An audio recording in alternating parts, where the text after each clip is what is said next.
नमस्कार. आज आपण शिकणार आहोत सूर्यनमस्कार अर्थात सन सॅल्युटेशन. तर मग सूर्य, तर सूर्य हा कसा असतो आपल्याला जीवनी शक्ती प्रदान करण्याचा एक ऊर्जेचा मोठा स्रोत आहे आणि सूर्यनमस्काराला सर्वांग सुंदर व्यायाम असं म्हटलं गेलेलं आहे. यामध्ये 10 आसनांची साखळी आहे आणि यामध्ये बेसिकली काय होतं, योगासन आणि प्राणायाम दोन्हीचा अभ्यास अतिशय व्यवस्थित पद्धतीने होतो. ज्या लोकांना खूप जास्त वेळ नाहीये, 1 तास समजा ज्यांच्याकडे वेळ नाहीये योगाभ्यास करण्यासाठी, तर अशा लोकांनी कमीत कमी वेळात तुम्हाला फिट पण राहायचंय, तर मग काय करायचं? अशा वेळेस सूर्यनमस्कारासारखा जो व्यायाम आहे, तर तो तुम्ही सहज करू शकता. त्याच्यामध्ये तुमचे 10 आसनं कसे होणार आहेत, की म्हणजे जे आपण आज प्रचलित सूर्यनमस्काराबद्दल बोलत आहोत. प्रचलित सूर्यनमस्कार जो आहे त्याच्यामध्ये 10 आसनं होतात आणि ती एक आसनांची साखळी आहे. आणि त्यावेळेस आपण काय करतो हे प्रत्येक पोश्चर्स घेताना आणि सोडताना श्वास घेणं आणि सोडणं, काही ठिकाणी श्वास रोखणं, तर हे सगळं केलं जातं. मग अशा वेळेस काय होतं, की याच्यामध्ये आपला प्राणायामाचा अभ्यासही सहजरित्या होत असतो. म्हणून अ, आपण प्रत्येकाने वेळात वेळ काढून सूर्यनमस्काराचा तरी अभ्यास केला पाहिजे. ओके. मग आता आपण जाणून घेऊया, की सूर्यनमस्काराचे आपल्याला काय-काय बेनिफिट होतात, त्याचे फायदे जाणून घेऊ. तर सूर्यनमस्काराचा फायदा म्हणजे ज्यांना पचनाच्या काही तक्रारी असतील, डायजेस्टिव्ह सिस्टम ज्यांची प्रॉपर काम करत नसेल, त्यांचं डायजेशन इम्प्रूव्ह होतं. मेटाबॉलिझम जी आहे, चयापचयाची क्रिया जी आहे ती इम्प्रूव्ह होते. अ, आणि त्यानंतर आहे की पी-सी-ओ-डीशी रिलेटेड मासिक पाळी संबंधित ज्या महिलांना किंवा मुलींना काही त्रास होत असेल, तर त्यांचे प्रॉब्लेम सॉल्व्ह होण्यासाठी सूर्यनमस्कार खूप जास्त मदत करतात. पुन्हा ब्लड सर्क्युलेशन खूप छान पद्धतीने होतं. लहान मुलांनी जर छान लवकर सुरू केलं, त्यांचं वर्ष 12 नंतर जर सुरू केलं, तर त्यांचं कॉन्सन्ट्रेशन पण खूप छान पद्धतीने व्हायला लागतं. त्यानंतर हार्मोनल बॅलन्स जे आहे, तर ते राखण्यासाठी आपल्या सगळ्यांना हार्मोनल बॅलन्सची खूप जास्त गरज असते. तर त्याच्यासाठी सूर्यनमस्कार खूप उपयुक्त आहे. पुन्हा फ्लेक्सिबिलिटी आपण इतके वेगवेगळे आसनं त्यात करतो, तर अर्थात आपली फ्लेक्सिबिलिटी पण खूप छान होते, इम्प्रूव्ह होते. ओके. आपलं मसल टोन जो आहे, स्किनचं जे टेक्स्चर आहे ते चेंज होतं. कारण आपण ज्या याच्याने करतो ते किती सूर्यनमस्कार करतो, त्याच्यानुसार आपल्याला त्याचे बेनिफिट मिळत जातात. म्हणजे काय होते थोडक्यात आपल्याला जेवढा घाम येतो सूर्यनमस्कार करताना, तेवढं आपलं त्वचेची रंध्र ही मोकळी होतात. स्किनचे पोर्स जे आहेत ते ओपन होतात आणि त्याच्यातनं घाम बाहेर पडल्यानंतर ऑटोमॅटिकली जी स्किन तुकतुकीत राहण्यासाठी देखील याची खूप मदत होते. तुमच्या सांध्यांना प्रॉपर व्यायाम मिळतो आणि त्याच्यामुळे त्या सांध्यांच्या योग्य हालचाली झाल्यामुळे काय होतं, सांधे जे आहेत तुमचे स्नायू जे आहेत ते काय होतात मजबूत होतात. ज्यांना वजन कमी करायचं आहे, बरं वजन कमी तर सहजासहजी होऊन जातं, पण फॅट लॉसचं काय? मग फॅट लॉससाठी आणि वेट लॉससाठी दोन्ही गोष्टींसाठी याचा खूप जास्त फायदा होतो. आपल्या लक्षात असे खूप, खूप, खूप बेनिफिट आहेत. म्हणजे अ, आपल्या डोक्याच्या केसांपासून तर पायाच्या नखापर्यंत संपूर्ण शरीरात सूर्यनमस्काराचे खूप फायदे आहेत. ओके. नेक्स्ट आता आपण जाणून घेऊया, की सूर्यनमस्कार कोणी करू नये किंवा त्याची दक्षता, कॉन्ट्राइंडिकेशन्स. ओके. तर ज्या प्रेग्नंट लेडीज आहेत, गर्भवती महिलांनी सूर्यनमस्कार नाही करायचा आहे.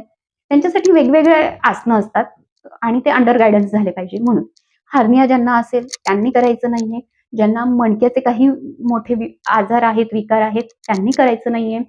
पुन्हा जर तुमच्या टॉप टू टो बॉडीमध्ये संपूर्ण शरीराच्या कुठल्याही भागामध्ये न्यूली काही ऑपरेट झालंय, सर्जरी झालीये, तर अशा वेळेस तुम्ही तुमच्या डॉक्टरांच्या ओपिनियन शिवाय काहीही करायचं नाहीये. नाहीतर मॅडमने सांगितलं आणि म्हणून आपण केलं असं अजिबात करू नका. किंवा आता डोळ्याचं ऑपरेशन झालंय, मग काय बाकीच्या हालचाली करायला काय प्रॉब्लेम नाही. तुमचे डॉक्टर सगळ्यात महत्वाचे. तुमच्या डॉक्टरचं ओपिनियन घ्या. ते ज्यावेळेस सजेस्ट करतील की नाही you are okay, absolutely okay, त्याच वेळेस तुम्ही हे करायचं. ओके. छान. कारण ब्लड सर्क्युलेशन जसं मी म्हटलंय तुम्हाला की ब्लड सर्क्युलेशन पण होतं. तर काय होतं ना, की बऱ्याच वेळा ब्लड फ्लो चुकीच्या पद्धतीने होत जातो. म्हणून अशा वेळेस आपणच आपली ह्या सगळ्या गोष्टींची काळजी घ्यायची. आपल्या डॉक्टरांच्या ओपिनियनशिवाय ह्या कुठल्या गोष्टी करायच्या नसतात. झालं, त्याचे बेनिफिट्स जाणून घेतले, त्याचे कॉन्ट्राइंडिकेशन्स आपण जाणून घेतले. आता सूर्यनमस्कार कधी करायचे? ओके. सूर्यनमस्कार हा एक तुम्ही सकाळी रिकाम्या पोटी, उपाशी पोटी जर केलं तर अतिशय बेनिफिशियल आहे. पण आपल्या रोजच्या धावपळीमुळे, दगदगीमुळे आपल्याला काय होतं, वेळ मिळत नाही. तर अशा वेळेस आपण संध्याकाळी पण करू शकतो. 2 पैकी कुठलीही एक तर सूर्योदयाची वेळ किंवा सूर्यास्ताची वेळ. कुठलीही एक वेळ आपण करू शकतो. पण मग संध्याकाळी करायला सांगितलंय म्हणजे मग तुम्ही तुमचं जेवण केव्हा झालेलं पाहिजे? 12 ते 1 दरम्यान. ओके. तुम्ही दुपारी 4 वाजेला जर जेवण केलेलं आहे आणि मग तुम्ही लगेच 5 किंवा 6 वाजेला सूर्यनमस्कार करतायत, तर चालेल का? अजिबात नाही. ओके. कारण त्याच्याने फायदा तर काही होणार नाही, पण तुमचं नुकसान होईल. आतमध्ये खूप जास्त गडबड होते. कारण तुम्ही जे खाल्लेलं अन्न आहे ते प्रॉपर पचतच नाही ना, है ना? तर त्याच्यामुळे ते पहिलं अन्न पचायला 3.5 ते 4 तास लागतात. म्हणून आपण संध्याकाळी जर करायचं असेल तर तुमचं 12 ते 1 मध्ये जेवण हे कंपल्सरी झालेलं पाहिजे. ओके. चला, तर मग हां, सूर्यनमस्कार जर तुम्हाला करायचे आहेत, तर त्यासाठी तुम्हाला आधी मॅटवर आलात, की तुम्हाला थोडेसे जेंटल स्ट्रेचेस अर्थात सूक्ष्म व्यायाम, पूरक हालचाली कंपल्सरी करायचे आहेत. मॅट टाकली आणि धडाधड लगेच काढून घेतले सूर्यनमस्कार असं अजिबात करू नका. कारण जे न्यू बिगिनर्स आहेत ना, त्यांच्यासाठी ह्या सगळ्या सूचना आहेत. बऱ्याच वेळा आपण खूप एक्साईट असतो, की नाही, एकदम नवीन काहीतरी संकल्प करतो आणि पटकन लगेच मॅट आणतो, लगेच करायला लागतो. असं अजिबात काही करू नका. विदाऊट वॉर्मअप तुम्ही कुठलेच एक्सरसाइज करू नका. तुम्हाला बेनिफिट काहीच होणार नाही. तुम्हाला त्याचा लॉस होईल. आलं लक्षात? ओके. आणि मेन म्हणजे अ, हे सगळं जेव्हा तुमच्या पूरक हालचाली प्रॉपर होतात, त्याच्यानंतर तुम्हाला सूर्यनमस्कार करताना तुमच्या कुठल्याही नसांना जोरात स्ट्रेचिंग होत नाही.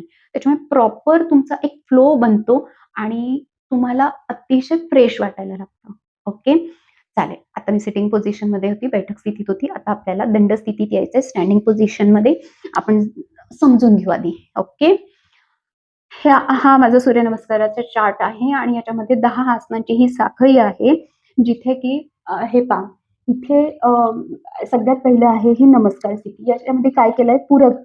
ओके. पूरक म्हणजे काय? श्वास घेणं. इथे दिलेलं आहे ऑलरेडी. पूरक म्हणजे श्वास घेणं, रेचक म्हणजे श्वास सोडणं आणि कुंभक म्हणजे श्वास रोखणं. ओके. तर मग इथे श्वास घेण्याची क्रिया आहे नमस्कार स्थितीला. नंबर 1. नंबर 2 आहे पादहस्तासन. इथे श्वास सोडत, सोडत खाली गेलेला आहे.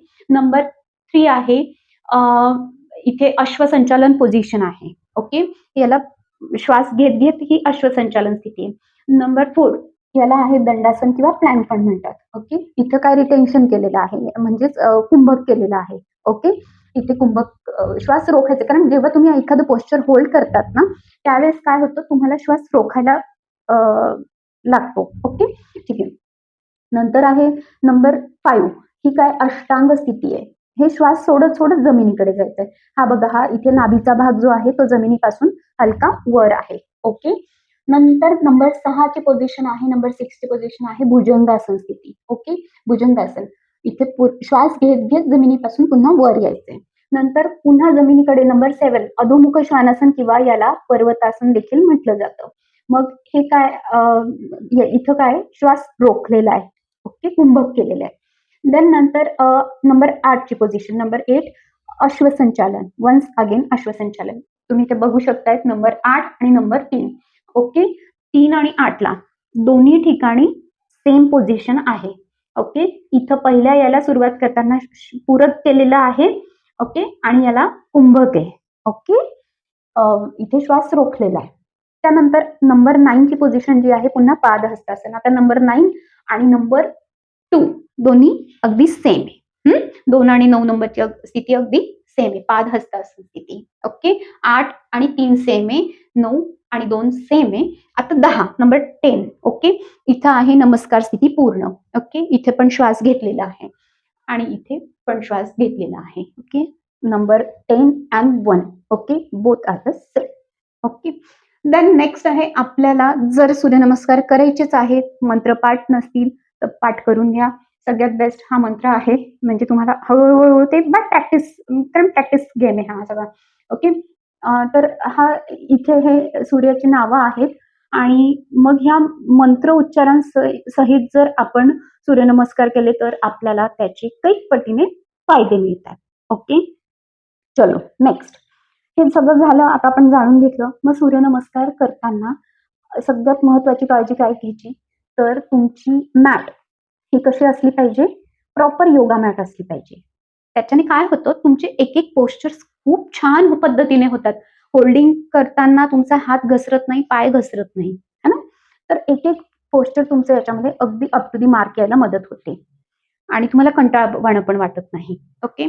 थोडक्यात काय, ती मॅट जी आहे ती आपल्याला खूप सारी एनर्जी देत असते. म्हणून कापडी मॅटपेक्षा जर ह्या पद्धतीने, जर अशा पद्धतीने योगा मॅट वापरली तर बेनिफिशियल असते.